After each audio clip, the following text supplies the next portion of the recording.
Hello mga kalaki! So, tuturuan ko kayo kung paano mag-clear history sa Facebook. So, una, punta po tayo sa ating Facebook. Ayan. Then, punta po tayo dito sa Settings and Privacy. I-click. And then, punta po tayo dito sa Settings. I-click.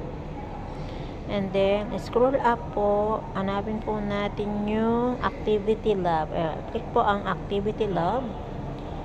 And then, nandito po public post, public tag, society activity, page like, following, added friends, video search, and video watch. So, dito po, i-click ko po itong video watch. Ayan po. So, nandyan po lahat mga na-watch ko. Ayan. So, super dami. So, i-click po natin itong clear video watch history. Ayun. So, and then, are you sure only you can see your video watch history? And then, clear. And then, ayun na po, you have started cleaning your video.